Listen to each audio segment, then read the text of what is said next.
តែយើងមកដឹងពីវប្បធម៌ខ្លះៗនៅថ្ងៃចូលឆ្នាំថ្មីរបស់ជប៉ុនគឺនៅថ្ងៃទី1ហ្នឹងគឺឆ្នាំថ្មីហ្នឹងគឺជួយជប៉ុនភាគច្រើនគេនិយមចូលវត្តចូលវិហារដើម្បីធ្វើការបួងសួងចូលឆ្នាំថ្មីនៅស្រុកជប៉ុនហ្នឹងគឺជាពេលវេលាឈប់សម្រាកវែងមួយរបស់ជប៉ុនដែរហើយគេនិយមជួបជុំគ្រួសារអ្នកខ្លះជួបជុំគ្រួសារមើលទូរទស្សន៍ហើយគេហូបអាមី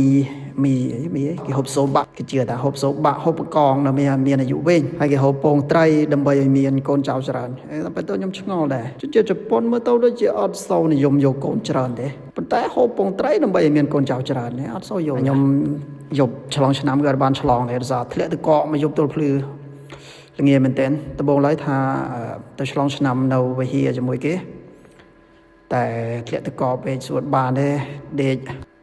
នេះតបតែម៉ោង3ទេនៅជប៉ុននេះល្ងាចបានចូលវិហារជាមួយគេមកធ្វើការបួងសួងហើយឆ្លៀតពេលថតរូបហើយខ្ញុំដើរទៅមើលគេដើរទៅថតរូបទេហើយទេសភាពនៅក្នុងវិហារនេះគឺខែធ្លាក់ទឹកកកនេះដូចទេសភាពស្អាតមែនទែននិយាយទៅកន្លែងជប៉ុននេះដូចនៅក្នុង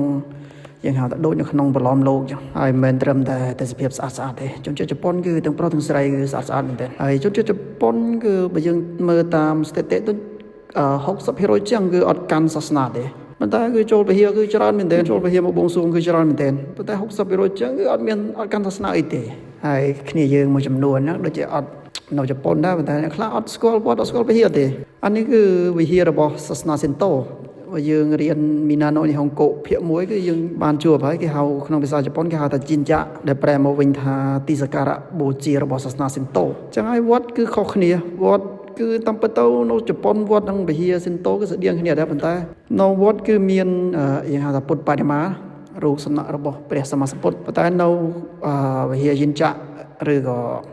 ទីសក្ការៈរបស់សាសនាសិនតូហ្នឹងគឺអត់មានទេអត់មានរូបសំណាករបស់ព្រះសម្មាសម្ពុទ្ធទេហើយវិហារនេះគឺជាវិហារដ៏ល្បីមួយប្រចាំនៅខេត្តនីកាតាទេសភាពគឺស្អាតគ្រប់ប្រដៅសាសនាសិនតូនេះគឺគេជំនឿទៅលើអាទិទេពគេជឿថាអាទិទេពគឺមាននៅតាមព្រៃព្រឹក្សាមាននៅតាមទន្លេមាននៅតាមភ្នំហើយសាសនានេះក៏មានយើងហៅថាធឿរបស់គេដែរខ្ញុំធ្លាប់បានចូលទៅស្ដាប់ម្ដងដែរ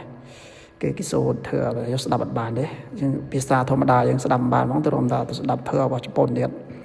វាមកខ្ញាល់ម្ដងហើយការធ្វើបន់នៅក្នុងវិហាររបស់សិនតូគឺគេយកកាក់គេបោះកាក់ចូលហើយគេអោនក្បាលគោរព2ដងហើយគេទះដៃ2ដងហើយគេអោនក្បាលគោរពម្ដងទៀតគេដើរចេញតាំងពីនៅស្រុកជប៉ុនមកខ្ញុំអត់ដែលឃើញជនជាតិជប៉ុនគេងើបពីព្រលឹមទៅធ្វើការដាក់បាតឲ្យព្រះសង្ឃទេហើយក៏អត់ដែលជួបព្រះសង្ឃដែរប៉ុន្តែហេតុតែវាបានជាប្រទេសគេរីកចម្រើនដូចខ្ញុំធ្លាប់និយាយហើយគឺជប៉ុនគេជឿទៅលើការប្រឹងប្រែងហើយការដែលមិន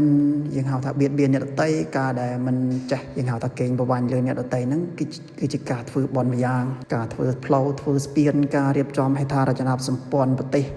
ឲ្យប្រជាជនរស់នៅស្រួលហ្នឹងគឺជាការធ្វើបន់មួយដែរ